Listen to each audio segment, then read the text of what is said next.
revolutionary. So I do love the Delegate. Having some microphones, so I'm going to put it down.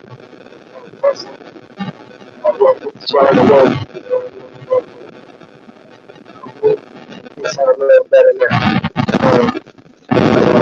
One of my more special guests was Samson, which is one of the with me. He was a good back.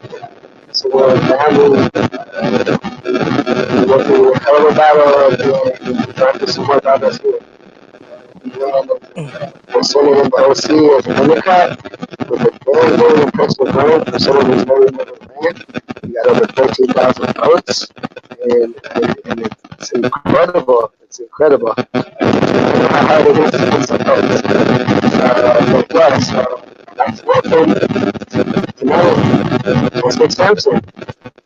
Hey, Hi, Justin, Miguel. what's up, man? Hey, How you doing? Miguel. Hi, Miguel. How you doing? Nice to hear you. So yeah. Thank you so much for having me on your show. Hey, thanks for coming, man. It's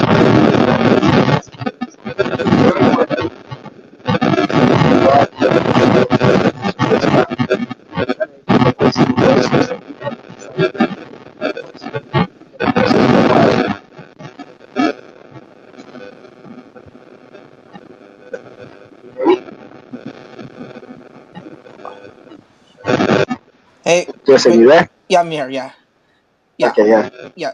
There's some static, so I could barely hear you. I'm sorry. I'm sorry, man. Sorry for the difficulties again. I'm gonna have to get a different microphone, obviously, with your headset. Um, Try turning down your volume. Maybe that might help. my headset's I don't know what I'm on.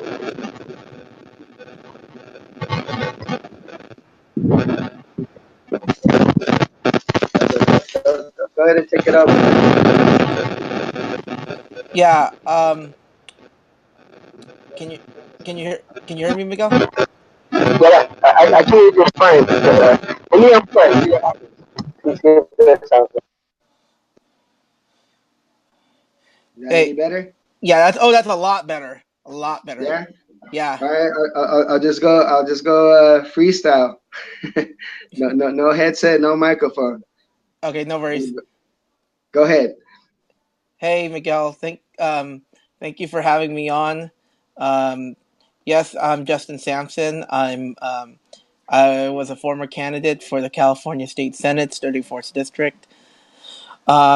As Miguel mentioned, we got 13,000 votes, and that was based on no name recognition, no money, and and I personally feel as though we didn't really have the support of the Democratic Party establishment behind us. But even though we had those obstacles in our way, we nearly got 10% of the vote, which is pretty darn good for our first time running. Yeah, that's amazing, man. You got over 13,000 votes. I mean, uh, people may not realize, for someone who's never ran for any political office, going out there and for his first time getting 13,000 votes. I mean, I ran. I know how hard it is, and I can't wait to hear some of your pointers. So I'm totally impressed, man. I'm all ears. And that's why I'm excited to have you here today, because there's a lot of progressives out there. They're thinking about running, that want to run and want to know, what works, what doesn't work, and we want to know what worked for you. Yeah. So, I want to first, kind of, you know, uh, you know, like I said, I think what really worked was we just talked to voters. We went to their doorsteps and we just asked them, what are the things that keep you up at night? What are the things that make you cry? And we focused on those issues and we ran on those issues. I did a lot of camp. I actually worked with a lot of the homeless residents along the Santa Ana River Trail when it was still there, when the residents were still there. I walked that river trail and I talked to people and I asked them, what are the things what are the things that you need? And, a lot of them said, we need affordable housing. We need health care. One person told me he was there because he couldn't afford. He had a difficult time affording the health care that he needed. You know, richest country in the world, fifth. You know, California having the fifth largest economy on earth, and people are going and living on a river trail because they can't afford health care, or because rent is so high in Orange County. Yeah, all over California, the gentrification is real.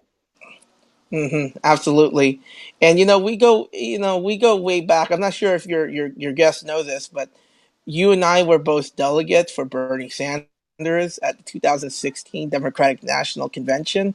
You know, I can reminisce on all those times where we were calling out the Democratic Party establishment for for you know supporting Election these fraud. yeah, and you know supporting the wars in the Middle East, Yep. supporting TPP, refusing to support Medicare for all. You know, we were the truth tellers there. They refused a $15 minimum wage too. We Yeah, had we had a fight for that, yeah, which isn't even a living wage, but we still got it. yeah. And you know what? And I know that a lot after Bernie was, you know, defeated. Although you know, I really want to put that with an asterisk. You know, some of us went different. You know, saw different paths. You know, I believe that we need to that reforming the Democratic Party is a very noble thing, and I decided to take up that path. And I know you decided to build up a third party and to use that third party to hold both major parties accountable. So you know that's also a very admirable thing as well. Yeah, I mean, either way, it's an uphill battle. When someone tries to tell us that one way is better than the others, or you know, this is the only way it's going to work, I mean, that's nonsense. Because I mean, as a Democrat, trying to convince me that reforming the party is the only way we're going to get this done. Well, it's not the first time it's been attempted, and I don't think people have ever stopped trying to reform the party because the party reforming has been needed for a while. It's just that Hmm. more and more people are awake to it. So I'm not saying that we need to stop reforming the party because then you know no that's like rolling over and giving up. You know, we Yeah, need allies on both ends of the spectrum. We need someone to be in there. The inside outside strategy. What's wrong with it? If some people are willing to build a third party for all of us, and someone's willing to change the party that's neoliberal for all of us, why can't we support those people instead of the neoliberal people and the people the conservatives that we're fighting against? Right? yeah. And you know, It makes sense. I need to give a huge shout out to people like Maria Estrada, who is a real, you know, fire breather, progressive. You know, she decided to run as a Democrat, and you know what? She's not, you know, holding back any punches. She's calling out the Democratic Party establishment for all the things that they do, whether it's Anthony Rendon for refusing to take responsibility for the Exide battery plant within her district, or shelving SB 562, our single payer bill. You know, she's calling truth to power. And And rightfully in my view, what we need to do, rather than Greens fighting Democrats, or you know Democrats calling Green spoilers, or people thinking that the whole People's Party movement isn't going to work out, let's come together. We all believe in the same things. I believe in progressive unity, and it's not unity around people. It's not unity around individuals. For instance, like what the DNC and the convention wanted us to do. I believe in unity around around values and around ideas. That's the type of unity we need to start seeing. Because if we believe in the same ideas and the same values, it doesn't matter who's in power, because we're all going to come together. We're going to fight the corporatization of our politics, of our healthcare, of our education, and so on. I agree. I mean, and if there's no if there's no better proof in the pudding, look at Maria's. I mean, we all came together on issues in that district. We all fought as Greens, Independents, DSAs, reformers, Democrat reformers. We all went into that district. We knocked on doors. We woke them up, said, look, your current representative just shelved single payer. What are we going to do about it? We need single payer. Call your representative. Let him know you want single payer, as he's supposed to represent you. And we went out there. We knocked on doors. Kenneth Mejia hosted one of the biggest door knocking events in Lakewood, and he didn't even tell anybody that he was the one hosting it, because he knew just because he was green, many Democrats wouldn't show up. And guess what? When they showed up and they were there and it was on the issue and they found out Kenneth Mejia was a guy behind it, what were they going to do? Walk away and look stupid and not act like they were there for the issue just because Kenneth was behind it? Yeah. Or realize that, hey, this kid is freaking smart. He still made me come out even though I don't like him. That is what you call a revolutionary, because he's able to still get, he threw a single payer health march rally too when he ran against Carmona, in his last race, and he never said it was him. And he got 2,000 people to come out in downtown LA to also protest about single payer. This is the side of the Rendon issue, but he never said he was the one behind it until the day of the event when everybody was already there. Well, guess what? We just tricked the Democrats to work with the Greens, and it sucks that we have to trick Democrats to work on the same issues with us just because a Green is behind. And this is what I really was hoping to be able to talk about with you. And I know this ain't a problem because me and you are brothers, and brothers are for life. We support each other, whether it's openly or behind closed doors. We support each other. There's no reason to bash the person that's actually trying to fix the problem just because they're in a different vehicle as you are. So me and you are living proof too that we work together. We support. You came out to my meet and greet. I invited plenty of Greens to come out and speak at my meet and greet. Some of them were too busy, and I didn't get mad at any of them. But you know what? The Democrat brother of mine came over and he spoke. Why? Because we work together. If we were in office together, we would be caucusing together, regardless of both parties. We would be caucusing on issues because it's all about the issues. I mean, look, you can pick on whatever you want on our outside. You can pick on whatever you want. That, I don't like how he eats his burger, whatever it is. But when it comes down to who's fighting for you, don't be ignorant enough to not work for the person who's actually fighting for you because you have a personal little beef. That's hurting the revolution.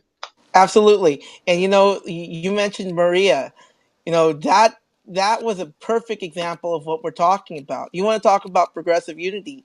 Everybody came together.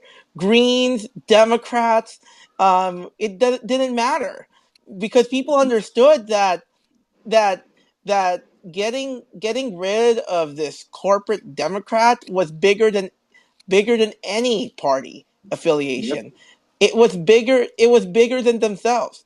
That we need to elect somebody who will actually represent the people of that district and not play Mother May I with the corporate interests that are pulling the strings behind the scenes. Yeah, for sure. And the point I was trying to make with that, we all got together on the issues, but you know who was there with us too, knocking on doors? Maria Estrada. You know who was there? This is the other thing too. I'm not trying to take away of her amazing campaign because it is.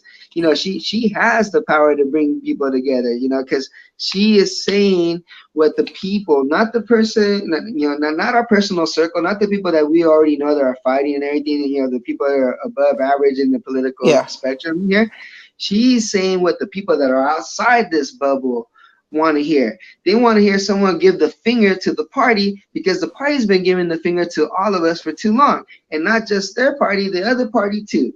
Both parties have been owning the pot, being greedy with the money that we produce. They've been greedy with the fruits of our labor, and they won't let anybody else into it.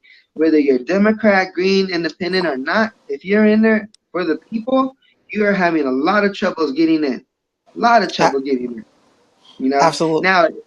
Now, if you're already in there, you already made some deals. If you didn't have any trouble getting 40,000 votes because they put 3 million in your freaking account to run against someone who can barely raise $5,000, then yeah, you're already you're already chosen. But we're not the chosen ones. We're fighting for because the chosen ones are not fighting for us. They're fighting to keep us out. We're Yeah, fighting to break this. yeah, and I think it really brings me back to my race. We spent less than $2,000. It was, and we got 13,000 votes. That's 15 cents a vote. Now the individuals who the other two Democrats spent $4 a vote. Who one spent 150,000 dollars on the election, and one spent 20,000, and they spent $4 and $2 a vote respectively. We basically took our message to the people. Uh, uh, a lot of the people who were actually at the doors, they were surprised that a candidate was actually at their door asking for their vote, because it's like they've never seen that before. And I was really amazed when every single time that happened, because what it shows is, if you can get out there, if you could talk about the real issues, not these distraction issues like stormy weather, or whatever her name is, um, Stormy Daniels. Stormy Daniels, whatever it was, Stormy, the or rain's in the horizon. but my point basically is, you could talk about these real issues and not how Trump was sleeping with porn stars. Then you can really get people's attention. You can really educate voters about the issues, and you can listen to, and you'll have an opportunity to listen to what they have to say, because those people have a lot to say about what's wrong with our district. We have struggles with affordable housing. um, my district is home to the Santa Ana Civic Center, where people experiencing homelessness are staying. We have problems with individuals accessing health care, and affordable health care. We have individuals who are having problems with student loan debt. We have so many problems, and if you could take your message to the people, and you can get them to hear you out and hear what you're about, then you got your foot in the door. And I think the number one thing that really what drew people in, was the idea that I told them, look, we may not agree on issues, and there were some people we didn't agree on everything, but I can promise you this: I am a corporate free candidate, and that means that I don't take money from any of these special interests. Therefore, I'm only accountable to one group, and that's voters, and not these interests, whether it be pharma, oil, Wall Street, and so on. Yeah, and that's important because those are the interests that are destroying our presence, our future. They're taking away from our education. They're they're poisoning our water. They're poisoning our air, and all they're doing is paying people to pass laws to protect them to continue to do this.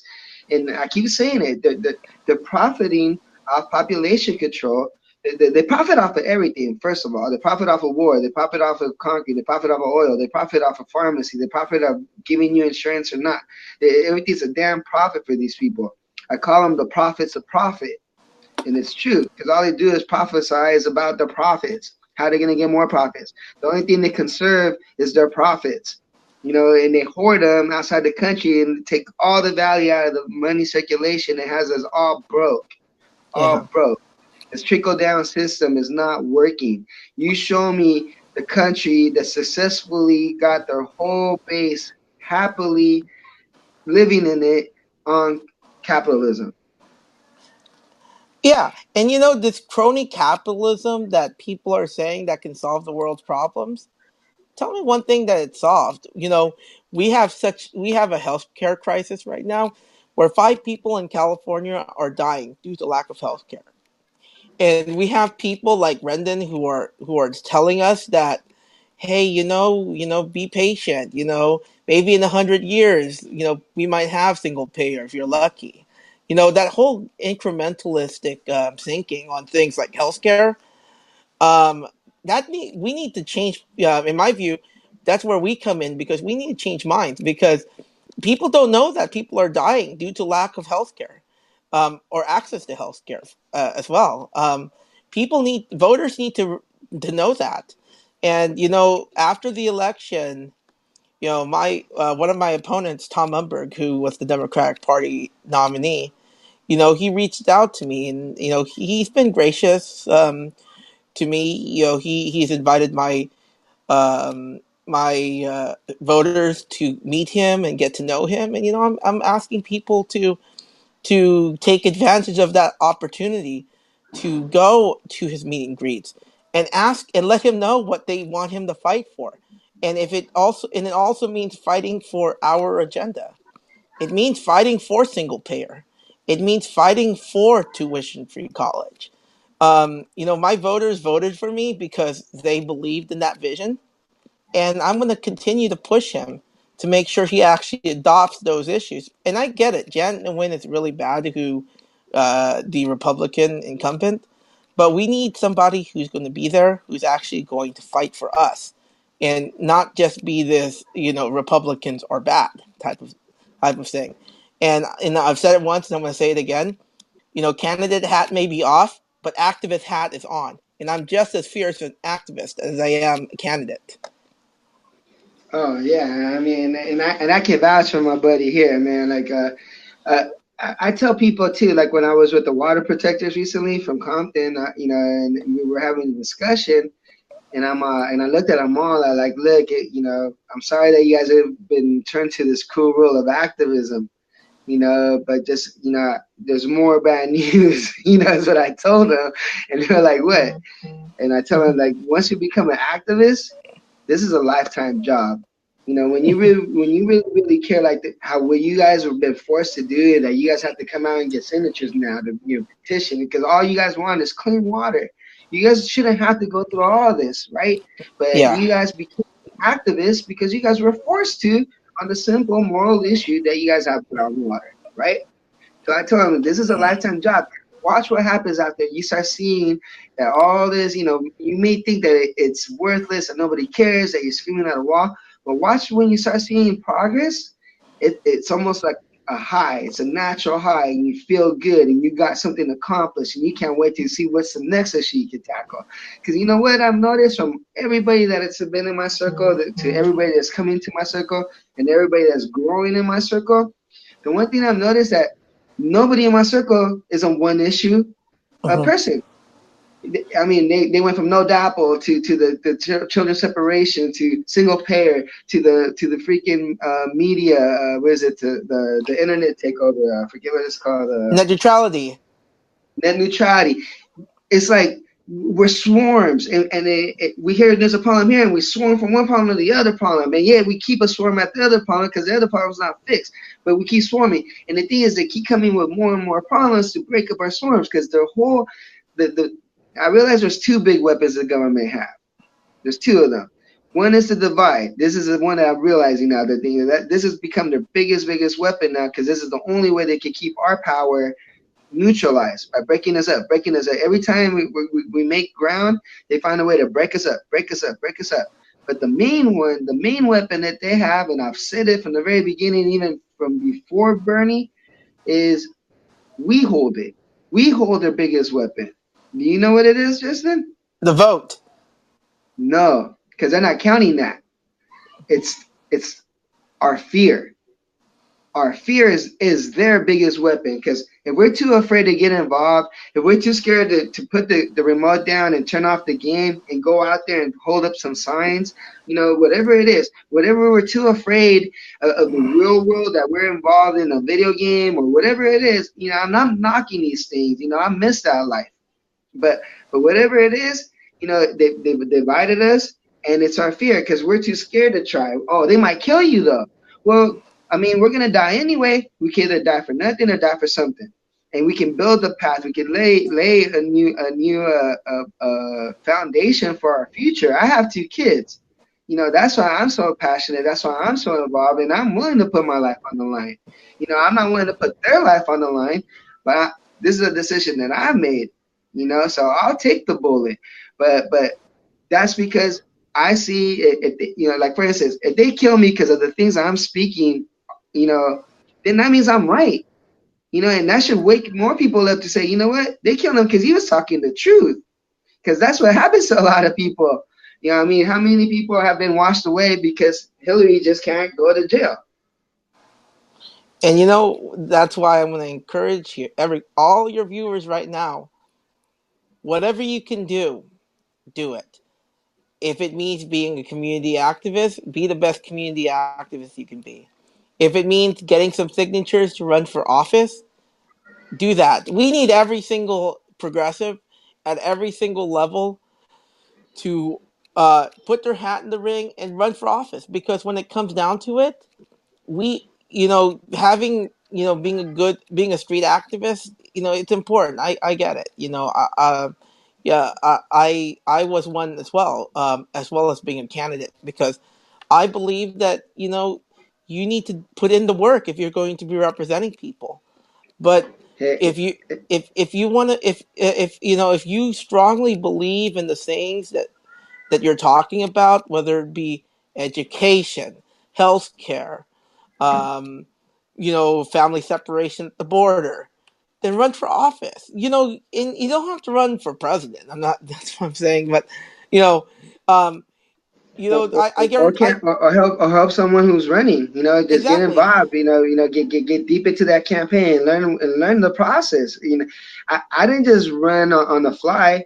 I witnessed Kenneth Mejia. I was there with Bernie. I witnessed how he how he didn't do the smears, and I tried to they're two different mentors for me. One's twice as old as me, and the other one I'm twice as old of.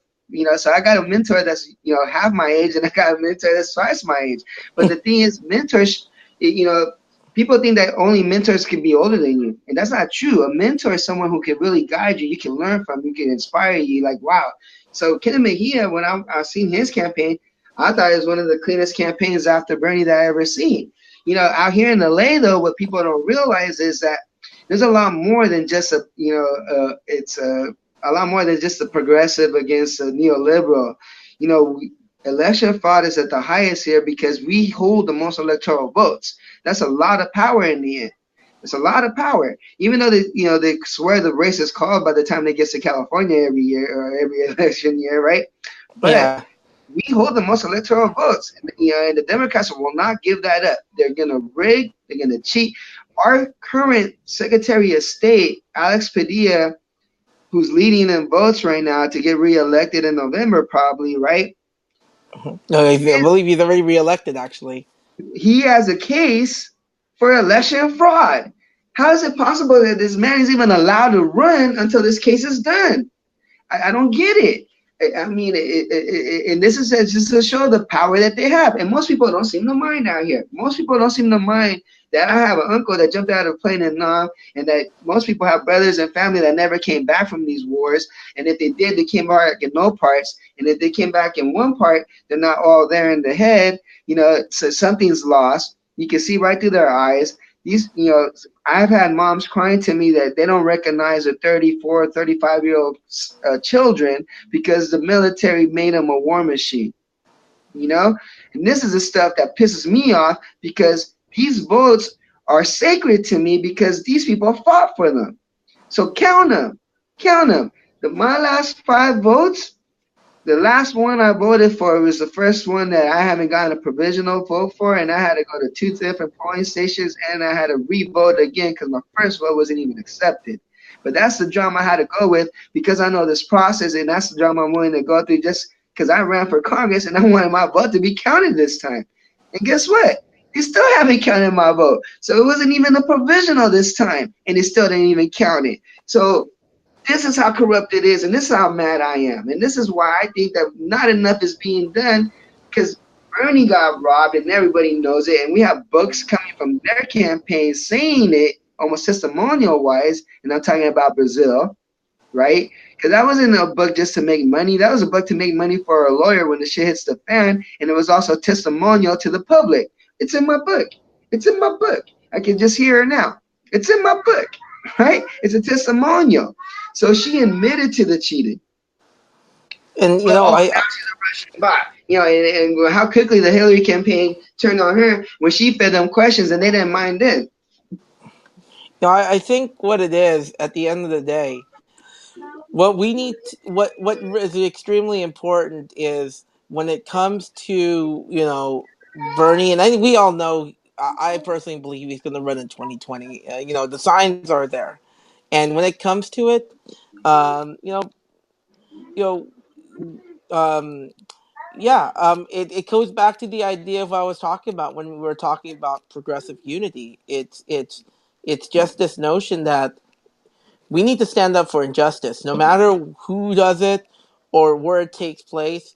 Um, Everyone who's progressive needs to recognize that issues such as election integrity, issues such as education, affordable housing, these are issues that we all need to come together on. I think for the most part, we all agree on. We all have the same values. Maybe we just have different ways and different parties that we're taking on how to get to Mhm. those places.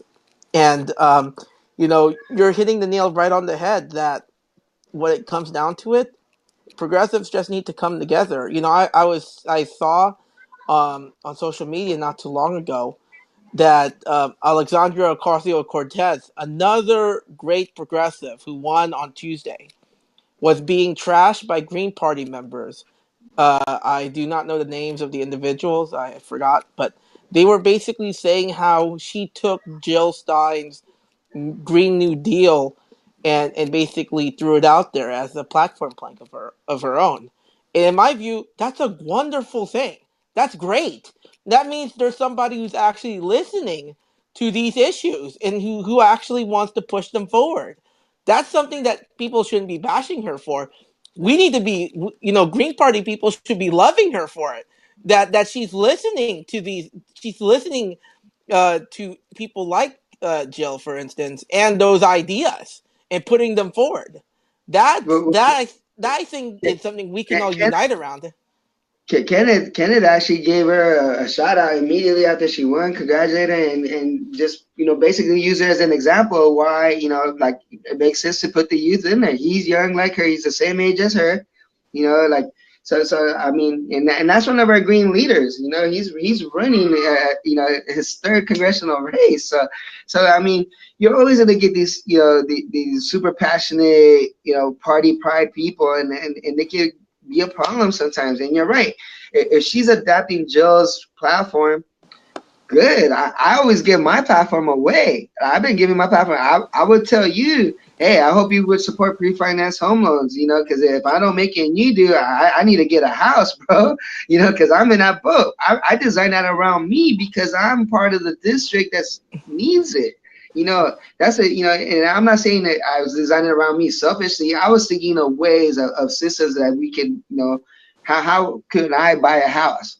So if I'm trying to put myself in the house this badly and I find a system to do it, I'm gonna share it. I'm gonna share Absolutely, how I did it, right? absolutely. So if you can carry it on and make it happen, then good. That means I might not make it to office, but you know what? I might get a house. That's great. If I can buy my own house, because right now it's impossible for anybody to buy a house. And And wait, when it comes down to, before we move on, Justin, I don't think you can read the screen, right? no, I can't, unfortunately. Okay, so there's been a couple of comments, so I just wanted to fill you in. We got James Elia. By the way, congratulations, James. We're rooting for you, brother. Yeah, I hope we got to get you in there. Another progressive them that made it to the finals. But he says, Justin, my man. And then Gabriel Ramirez, part of the Feel the Burn Club. You know Gabriel, right? Yeah, yeah, absolutely. So Gabriel says, Justin and Miguel, the two chingones. I'm going to give a shout out to James because James gave me a shout out. Before my primary because I was sweating bullets that night. I couldn't sleep, and and he basically he commented on my wall and I want to thank all the progressives, whoever everyone who wished me luck, who gave me love throughout my campaign. You all are so amazing people. down What here in about your Orange County. 13,000 voters? Yeah, every down here in Orange County, there were so many people who were rooting for us, who really believed in our vision. Some of whom cast their votes for us as delegates to the Democratic California Democratic Party convention.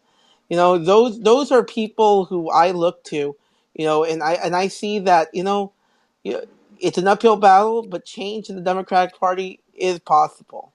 And I personally believe changing the Democratic Party helps everyone because if we have a progressive Democratic Party, then yeah, progressive Democrats, independents, Greens, and the like, we can all come together and we can all work together for progressive issues and progressive causes.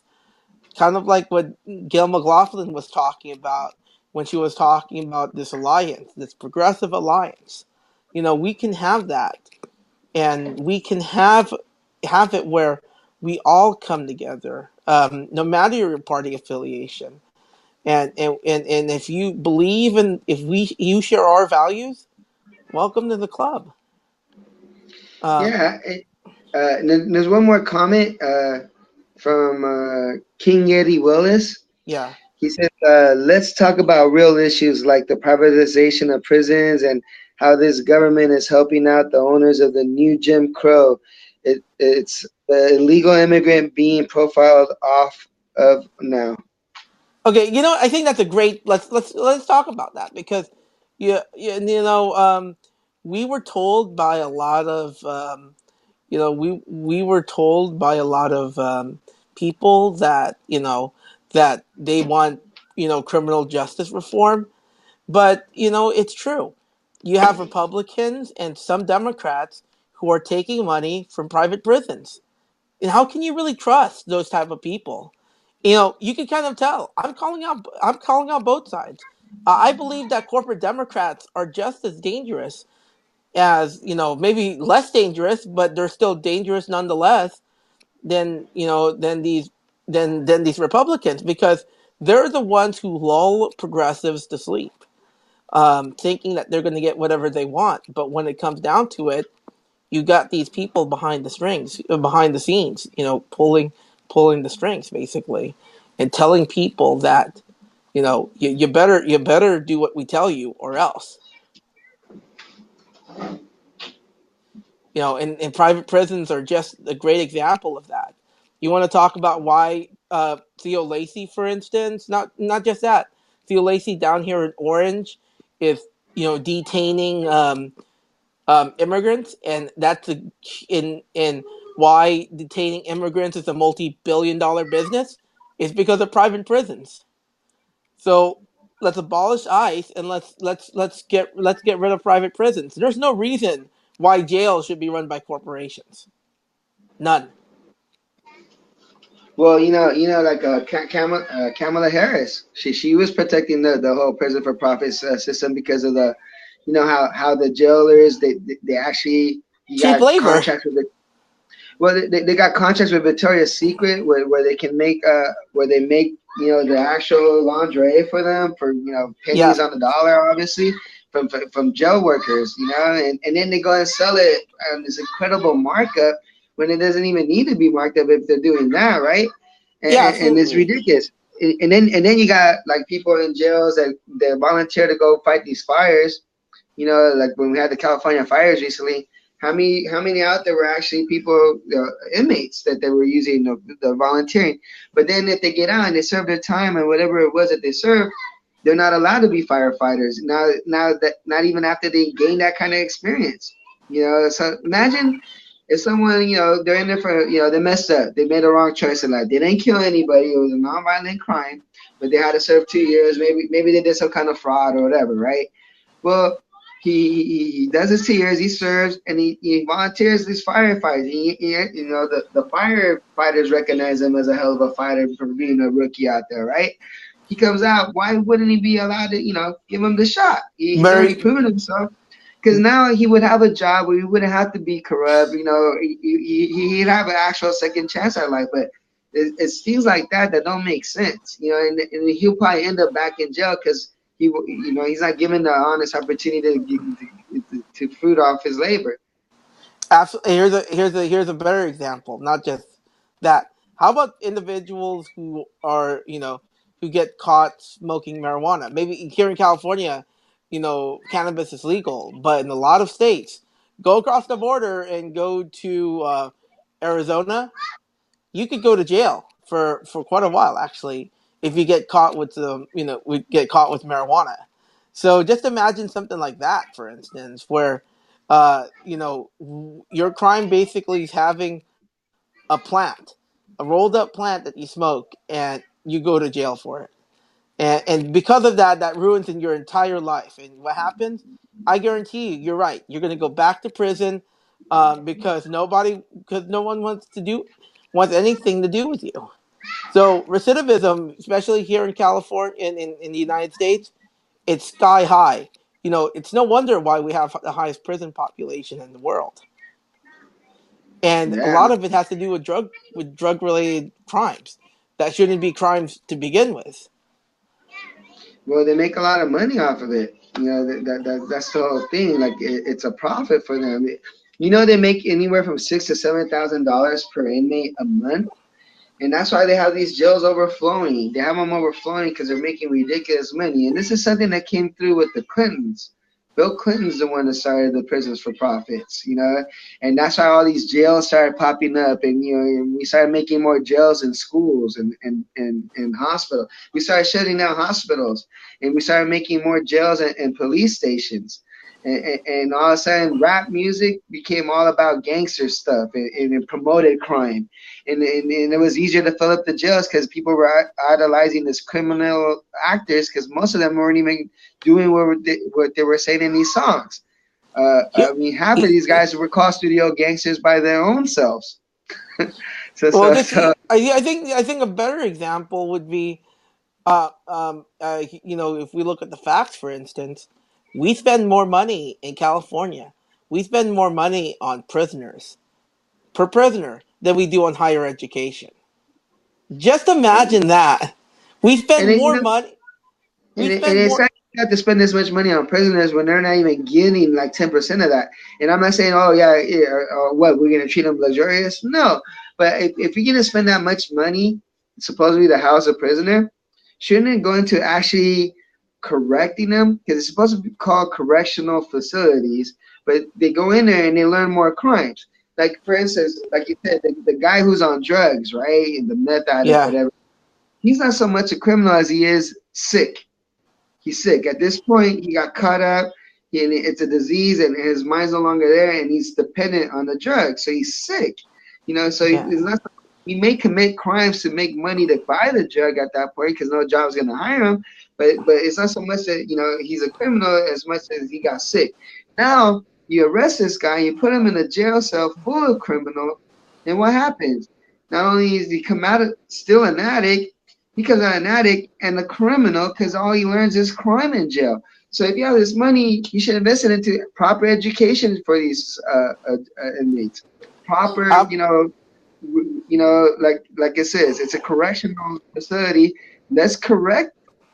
I think the first thing that needs to be corrected is a facility before it can I be called a correctional facility, right? I think here's a better idea. Why not use that money on education and keep people out of jail? I think that's much better because it's much cheaper to put people through college, to put people through trade school, to put even spend putting that investing that, even like you said, even investing 10% of that money on K through 12 education.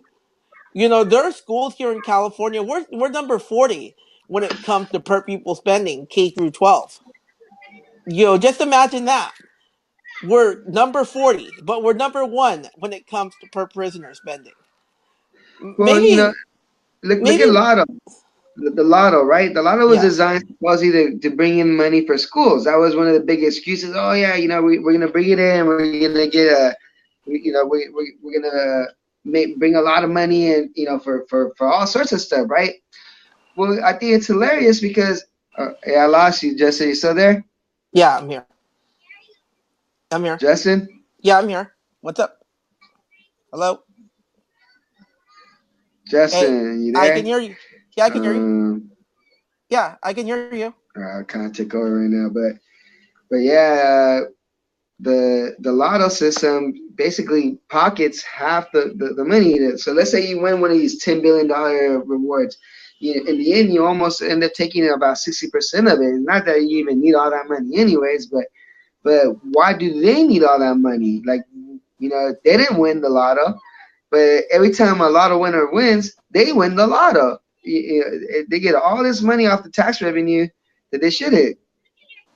Hmm. So Absolutely.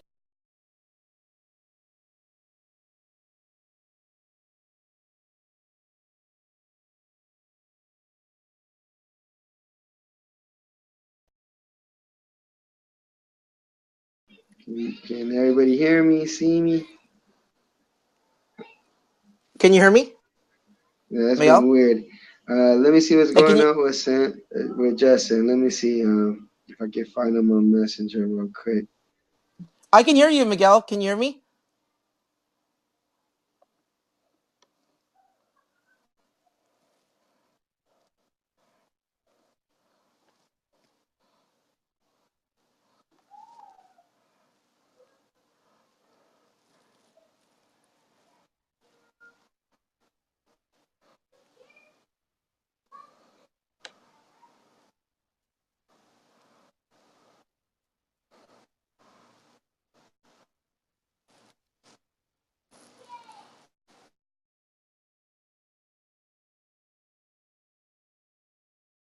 A few times that I use it, but it's the blind leading the blind, and it's actually a compliment.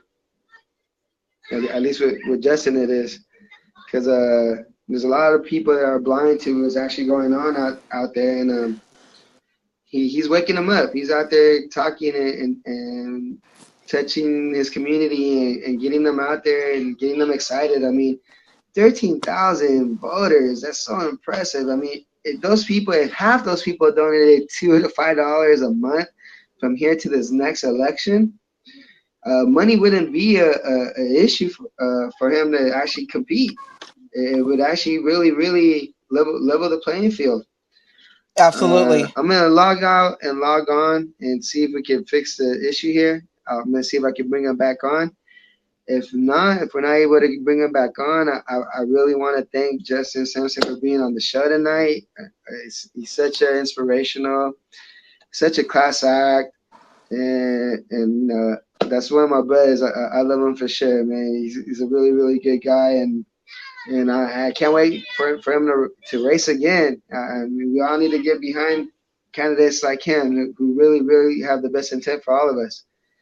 And share the video. Let more people know about our conversation today, because it's it's we don't have the financial support that the establishment has. They work for corporations. Obviously, I work for a corporation. I work for Costco, but it's different. They write me a check for coming in there and doing the labor, but these people work for corporations when they're supposed to be working for us. And that's where I have an issue, and that's where I draw the line, and that's why my level of involvement is to try to replace one of these guys and put someone in there who cares.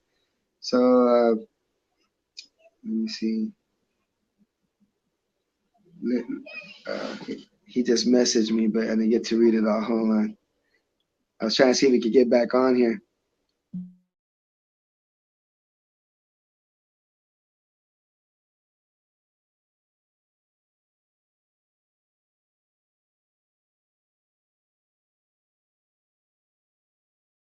Another link.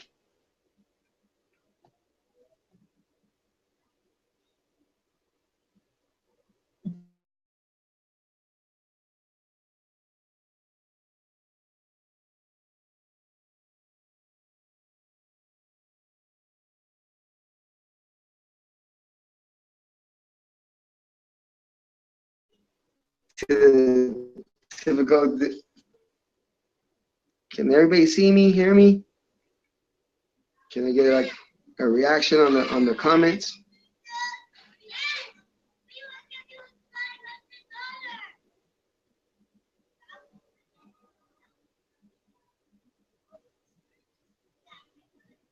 Anybody there? All right. I'm gonna give just another minute or two to see if we can get back on. But if not, I really enjoy talking to Justin. These are the conversations we have on the phone, anyways. Like we're always talking. Justin, since we're getting back from Philly, we've always kept a really close relationship. And I try to keep a really close relationship with all my brothers and sisters that are in this fight because we're all we have left.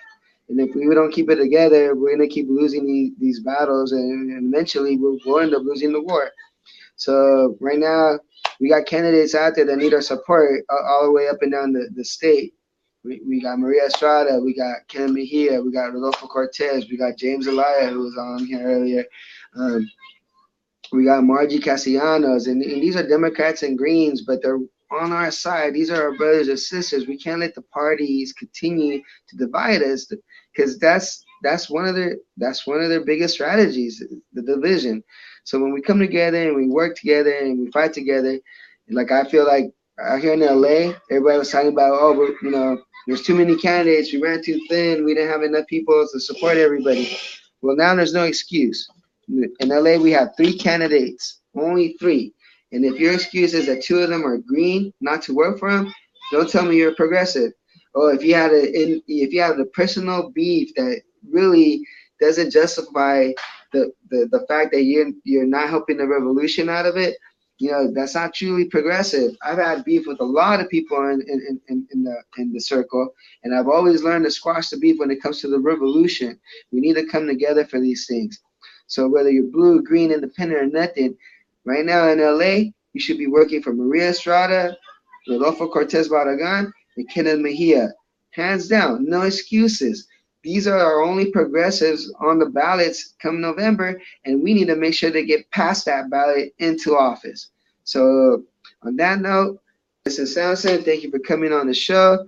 It's always a pleasure talking to you, and like I said, I can't wait to see you on your next race, and I'm gonna be right behind you, supporting you all the way. And everybody, let's get together for the West Coast Triangle out here in LA. James Elia, Magic Castellano, you need to get together for them. Also, Eric Frame. I'm sorry, I forgot you, Mr. Frame. But yeah, he's the green that's also running for Senate. We have a handful of candidates that we can all actually represent. If you have $25, we can almost donate $5 to each one of them. And if we get enough people to actually get that committed, then we're looking good. We'll have better odds. But the idea is to talk, network, let everybody know that these people are out there, that they exist, and everybody in those districts right now should have heard of them, should be researching them, and should be excited and literally can't wait to vote for them. All right. On that note, thank you so much. The revolutionaries is on the way out. The resistance is here. Keep dropping those mics. Where's the